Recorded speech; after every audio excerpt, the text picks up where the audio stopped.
You know, I'm not typically one to get up here and begin by introducing myself, but since he kind of threw something out there and didn't elaborate on it, I suppose I should kind of give you guys that story before getting into what we're going to talk about tonight, because I really would hate to keep you guys hanging. But one note before that, there's always a little bit of a mix-up, so it's kind of been a little bit of a running theme anytime I speak somewhere new. The last name looks trickier than it is. It's Secula. Secula. The front and back half both rhyme. There's this little ooh in the middle. It's really fun to watch people get different pronunciations and things like that. And so I won't hold it against you for not getting it right. I've heard about everything in the book. As far as me getting to Freed, that is an interesting story because it wasn't my original goal. I was really one-track minded during my high school and middle school and even my first 2 years of college back home, that I was going to go to school for a really, really long time and go get a doctorate and go teach history and get a tenure somewhere for the rest of my life in a dusty old classroom with an old office filled with dusty old books no one cares about. And it didn't quite work out that way. But in the spring of 2021, after COVID year, I was a COVID grad, so everything got shut down. I was at Labs to Leaders receiving my red coat, which basically just means I'm a little bit of a dork and did everything they had to offer and just spent all my life doing Labs to Leaders stuff. I was getting my award and I was looking back at high school and I was looking forward to college, and I realized God's prepared me in such a way that I have to be about His work. Anything else would be burying my talent that He's given me. And so that day, Saturday, it's a weekend event, I talked with Will McFall, who's our Kentucky recruiter, and talk his ear off, ask him any number of questions. Come back, I expect my parents to be a little bit hesitant, and I tell them, Mom, Dad, I really think I'm going to have to go to Freed. And they're like, okay. And that was easier than I thought it was. So I hadn't been to campus. I'd never been to Horizons or any of the events for high schoolers, and I didn't know anyone that went. I'm a first-generation Freedie. My parents didn't go. I knew 2 people on campus coming in during a spring semester, so we don't get any of the fun freshman stuff. I didn't get to go kayaking. I'm not bitter or anything. Don't get me wrong. But it's been an interesting experience to get me through to where we are tonight. A few things about me. I mentioned red coat with Labs. I'm a Bible and history major, so I still kept that tacked on, even though I may not do with it much. But I'm a really big music person. And as I began to think about our topic of endurance tonight, there's one line that stuck out to me as I began to really think about this, and that comes from someone I don't typically listen to all that much. In 1979, Canadian musician Neil Young put out an album named Out of the Blue. And the breakout track from that album is called My My Hey Hey. It's by and far the biggest song to come out of that album. But in it there's a quotation that appears multiple times. It's better to burn out than to fade away. It's better to burn out than to fade away. Here, Neil is writing this self-reflective song. He's writing this song that is really emphasizing that here he is in the top of his music star nature, the top of his popularity. It'd be better for him to end it all right now than to get old and to get irrelevant and to fade out. But those words, burnout, mean something different to a lot of different people. Because that's a real thing many people deal with. In the midst of his superstardom, he didn't really slow down. And we may not be international music stars, but we don't live lives that allow us to slow down, especially not in the modern world. I understand you guys talked about culture this morning and how it affects us, what our surroundings affects us in terms of our chance to be good or to be bad, talking about the prodigal son, talking about nature versus nurture. And in a way, this affects this. We live in a society that tells us that busyness is a virtue. That the more stuff you can pack in your schedule, the bigger smile you have on your face while doing it, you are more valuable to society at that moment than other people. Because you're doing more, you're contributing more. We live lives that don't let us slow down, which means no one is immune to burnout. I'm only a junior in college. I do have a job. I'm a part-time minister at Beardstown Church of Christ out in Lowell, but it's, like I said, part-time. I'm not living a full life of adulthood quite yet, but I still felt this feeling of burnout, especially the past year, transitioning colleges and really getting everything under my feet and going so hard at the beginning that I had no steam left by the end. No one is immune to burnout. In a world with an increasing mental health problem, people are finding less and less satisfaction in their lives as they go along. Even God's people are not immune to burnout. I'm sure there are times when men like David on the run from Absalom, after being on the run from Saul a few years back, wondered why he was even doing this any longer. I'm sure there were times when Paul sat in a prison cell and wondered, can I keep going with this? I'm sure there are times when Jesus sat down and said, this is getting to be too much. How much more of this can I take? We all experience terribly difficult things in life. And if we try to fight burnout the world's way, we'll never win. Going back to that culture idea, there's a specific nature in our world around us. I call the get rid of it principle. Are you unhappy in your job? Are you feeling burnout? Have you lost your passion? Quit it. Put in your 2 weeks right now and go find somewhere else, because then you're going to be fulfilled. Are you unhappy in your marriage? Get a divorce. Find someone new, because clearly that's the issue. It's a bandage level solution, and it plays into this constant cycle of busyness and burnout. Nothing attacks the roots. It's an attitude of avoidance rather than endurance. There's no solution being presented. We're simply displacing it over here and then pushing it over here whenever we have the chance, just to get away from it. Just so we stop feeling it in the moment rather than looking at what's causing it. We all have a tendency to burn out. And that applies to our faith. Especially for those of us who have been Christians, maybe for longer than I've been around. As for those who have seen the world change, and not always in the best of ways, who have seen tragedies happen and seen short-term responses in the church but no long-term effect from it.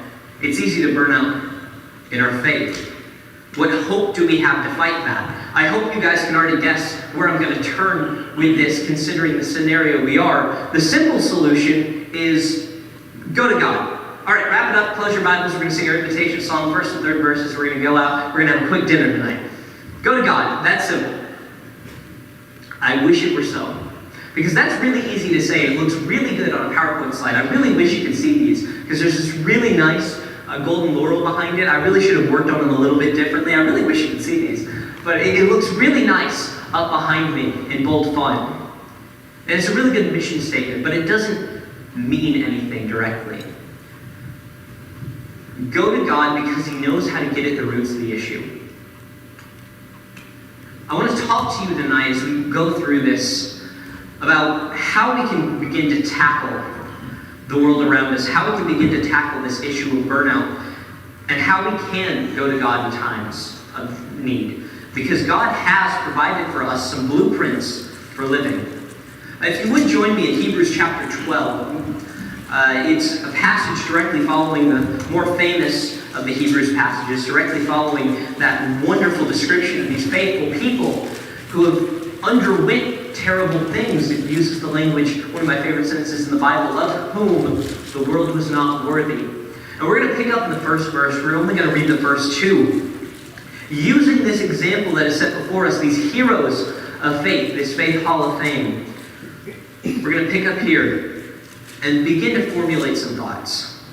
Therefore, we also, since we are surrounded by so great a cloud of witnesses, let us lay aside every weight and the sin which so easily ensnares us, and let us run with endurance the race that is set before us, looking unto Jesus, the author and finisher of our faith, who for the joy that was set before him endured the cross, despising the shame, and has sat down at the right hand of the throne of God. Endurance is the key. I really like the imagery that Paul uses here of a race. It's something that you prepare for, that you train for, that takes a lot out of you, but has a definitive end. And I really want to look at that as we go through here. I've got 3 principles I'm going to present with you. We're going to talk about recharging our faith, about relying on God and God's, and remembering our first love. Let's talk about that first one, though. Because this is probably the most pertinent day to day. If we had to take a study of everyday Christians and we were to ask them how they felt about their prayer life, many of us would say that we probably need some improvement in it. If we were to ask them about their personal study habits, many of us would probably say, yep, it needs some work. Ask them about their personal time spent thinking about spiritual disciplines. Ooh, that's a tough one. When's the last time you fasted? I can't remember the last time I did. This is an interesting topic because we have to take time to put back into ourselves. What I'm really talking about here is building a habit of recharging our faith. If you want to, you can join me in Luke chapter 22, not verse 89 like I have it there. I caught that this afternoon making my notes with my slides here and was really confused. We'll be picking up around verse 39. Well, that definitely isn't going to help us find 50 more verses there. But yes, Luke chapter 22, starting in verse 39, we're going to be picking up towards the end of Christ's life. This is here as they're approaching the garden. This is a time when Christ knows what is about to happen according to the John account. He's familiar with the plan that is set out before him, and he knows that all the pieces are in play to end his life. He's reaching the end, and he's lived this entire life of rejection, of being despised, of being a man who one would turn their face away from. Isaiah would tell us in chapter 53. And here at the end of his life, he's doing something particular. Having finished the Passover, this is where we're picking up in verse 39.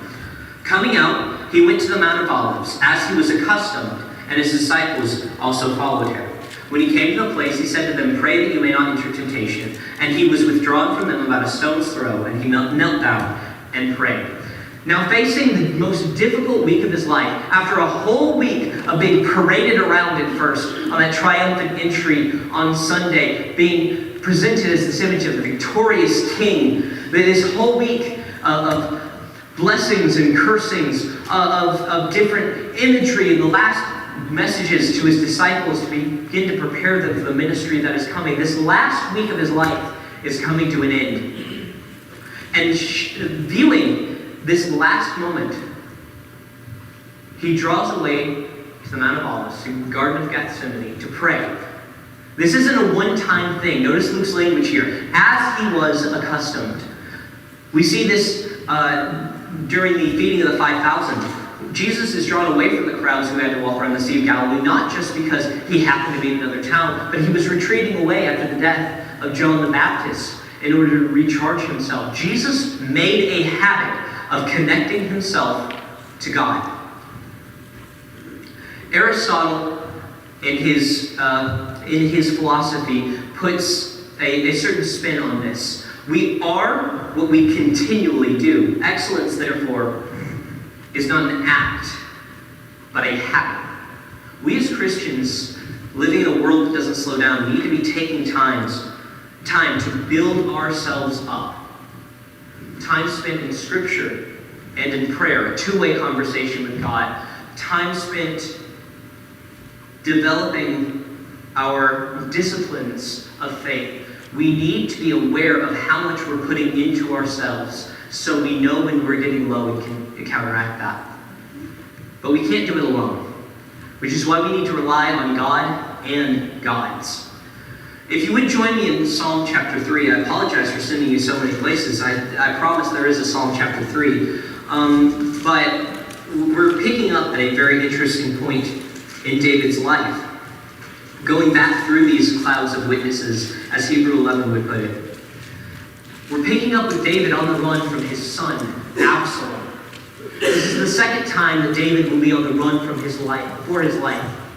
The first would be before he even became king, under King Saul, who would chase him far and wide across the lands, seeking to kill him out of jealousy, out of fear, out of anger, out of any number of spiraling emotions. And now, after David's been king for many years, Absalom has risen up and is now chasing him the exact same way. And yet, David does something interesting in this time. During this time, David writes the third psalm. And if you're there with me, I want to read through the whole thing. I want to examine the language David uses here. Lord, how they have increased who trouble me.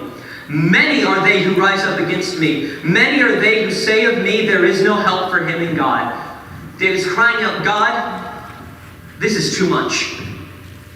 There's a lot going on. There are people that want my life right now, and now they're even besmirching your name, saying there's no help from you. God, things are pressing in from every side, and I can't take it any longer. Verse 3. But you, O Lord, despite what's happening around me, but you, O Lord, are a shield for me, my glory and the one who lifts up my head. I cried to the Lord with my voice, and he heard me from his holy hill. I lay down and slept. I awoke, for the Lord sustained me. I will not be afraid of 10,000s of people who have set themselves against me all around. Arise, O Lord, save me, O my God, for you have struck all my enemies on the cheekbone. You have broken the teeth of the ungodly. Salvation belongs to the Lord. Your blessing is upon your people. The Psalms are some of the most beautiful passages in Scripture, written in some of the darkest times in the Old Testament for David. They are full of this beautiful imagery of God: deliverer, salvation, rock, refuge, shield, one who lifts up my head. David understands in this moment, when the entire world is against him, when he has no hope in the people around him, he can still rely on God. That's one of the biggest things that burnout can do to us, is make us forget that God is still in control. Because we get to the end of our rope, especially with our faith, and we're wondering, God, how could it get this way? I've been trying for so long. I've been going at this as hard as I can, and I'm not seeing any difference. The church numbers are not increasing. The church is dwindling in the United States. This keeps happening. These shootings keep happening. The world looks like it's going to be darker than it ever has been. I can't find you in all this. Here David is taking a moment when his life looks like it's spiraling the same way that ours might be, when he is burnt out of his active faith because he has run out of his active faith. He still says, you are my glory. Relying on God is important because it puts our problems into perspective.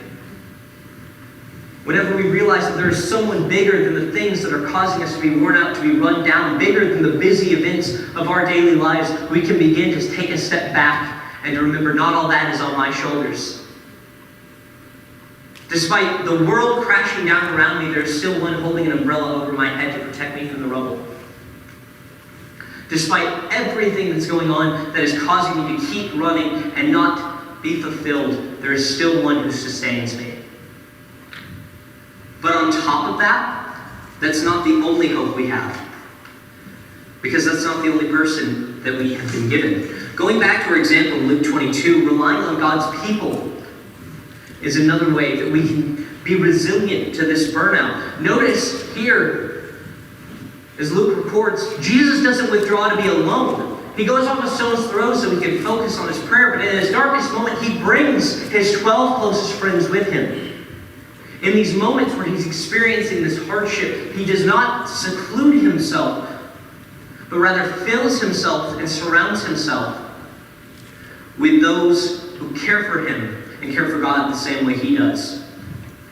It is the darkest night of his life, and he chooses not to face it alone. We have such a blessing that God has designed us to be social people. It can feel like a curse sometimes, but it is a blessing because we are designed to work together as a team. Whenever God created Adam, he created Eve to be with him because it was not good for him to be alone. We are invented to work with each other. And not only are we invented, we are commanded. Not only here in Galatians chapter 6, which I have up on the board, bear one another's burdens and so fulfill the law of Christ, but also in Romans chapter 15, Paul brings up this commandment that we are those who are strong, bear the burdens of those who are weak. We are interconnected in this fight. We are commanded when we are high and on that mountain to reach down to the ones in the valley, and that when we are in the valley, to lift up our hands to be caught by the ones in the mountain. We cannot do this alone. Burnout will make us try and think that we can, especially in our society. Because not only is busyness a virtue, happiness, or the perception of happiness, is a virtue. And so we take pictures of all the things we're doing, and then we edit them to remove the smile lines from our face. We edit out the bags under our eyes and the signs of degradation that comes with exhaustion. We edit out the bad moments, the pictures where our smile doesn't look perfect, because we're portraying this image of perfection. And behind it, we are crumbling because we're not reaching out and being fulfilled. We're not taking the time for ourselves. We're not relying on God. And we're not allowing other people to help fill the void that is beginning to grow in our energy. But all of that pales into comparison if we don't have the right mindset. Mindset is something that we don't think enough about, but controls everything that we do. Let's go back to the running example that Paul uses. I ran a 3K when I was 11. It might have been a 3K, I don't remember. I didn't like it. I am not a runner. I do not claim to be, and if you see me running somewhere, you probably should be too. I'm not a runner, but during that, I learned some valuable lessons about running. And of course, I've got friends who run 5Ks and 10Ks and half marathons, and I really think they should get some help. But their penchant for running aside, there's a few things you have to not focus on. If you sit there and you focus on how much your feet and your ankles and your legs and your knees and your back start to hurt, and you let that consume you, you're going to stop. Because you can't think past it. If you start looking at your feet and thinking about where you're placing them, if you get too in your head about how you're running, you're going to stop. You're going to stumble. Because you throw yourself off balance because you're not focusing on the right things. In our faith, if we're focused on the bandage level solutions that the world presents, if we're focused on the wrong things, we can't make it to the end. Which is why I think we need to be so wary of this. Going back to the Galatians chapter 6 passage, and let us not grow weary while doing good. Well, that's obviously what we're talking about. Let us not burn out while we're doing the things of God. For in due season we shall reap if we do not lose heart. If we keep our eyes trained correctly, we will see a reward. We have to stare at the finish line. That finish line is God. If we focus on God, we don't focus on our feet. And if we don't focus on our feet, we don't fall. It goes back to that perspective point I mentioned earlier, that God is preparing us to view something beyond us because it puts everything into perspective. If we're running and we're looking at the finish line, we see that finish line getting closer to us, and all of a sudden it goes from, man, my feet really hurt, to only a few more steps, only a few more steps. If we focus on God, we don't focus on our feet. The key to the race is remembering that God is the goal. Amen. We cannot finish it if our eyes are placed anywhere else. We have to be fully focused on Him. The key to the race is remembering that God is the goal. Paul has this to say in 1 Corinthians chapter 9, verse 25, and everyone who competes for the prize is temperate in all things. Now they do it to obtain a perishable crown, but we do it for an imperishable crown. We see all three things here. Temperate in all things. They're developed. They're well-trained. They built for themselves habits that have gotten them to this point in their physical ability. We likewise need to build ourselves up in a way that builds up our physical ability. They're relying on their trainers and things like that in their training to be able to push them beyond what they think is possible, while also providing them support while they are doing it. And that's where God and gods come in. But here we see, for an imperishable crown, a prize that is set before us. I really appreciate the last two songs that were led before getting up here, because they both focused on this idea of running towards a goal. To Canaan's land, I'm on my way. Look at the chorus of that song. Dear friends, there'll be no sad farewells. There'll be no tear-dimmed eyes. For all is peace and joy and love, where the soul never dies. Things are going to beat us down, and they're going to beat us into submission if we let them here on this earth, because this earth is not easy. But if we're looking at things beyond, we can push that out of our minds and remember one more step. I implore you this evening to remember that you have a way to get through this. God has not left you abandoned without a way to deal with the things of this world, nor has He been surprised by the way the world has turned out. He has rather anticipated our struggles and prepared us by giving us His Word to be able to tackle the issues of the day. If you are at a point in your race tonight where things aren't going so well, and your feet hurt, things aren't going so well, and you're getting off balance, and you need help, you need the prayers of the church, you need someone to sit down and study with you, you need reaffirmed in whatever it is that you're doing, please let us help you this evening. Maybe you're at a place where you haven't begun the race, where you haven't put on Christ in baptism, and you haven't yet made that commitment to say, I'm going to get to that finish line for that crown that is waiting for me. Please let us help you. We want to be of assistance in that way as well, because we believe it's our ultimate goal. Whatever your need is tonight, would you please let us help you with it? Would you let it be known as we stand and sing this song of encouragement? I am resolved no longer to linger, charmed by the world's delight.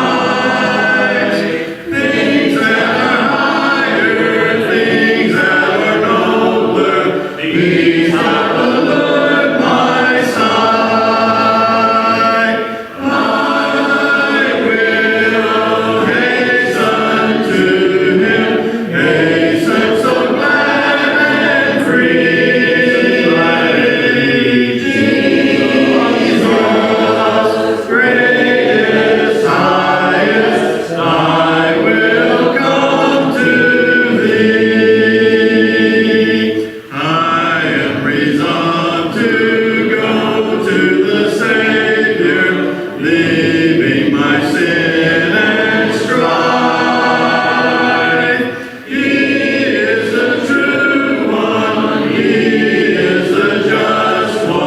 He has the words of life. I will hasten to Him, hasten so glad and free. Jesus, greatest, highest, I will come to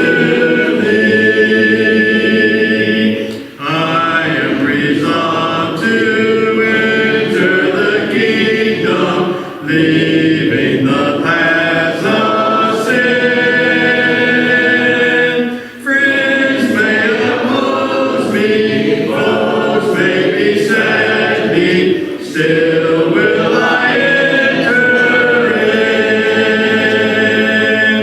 I will hasten to Him, hasten so glad and free.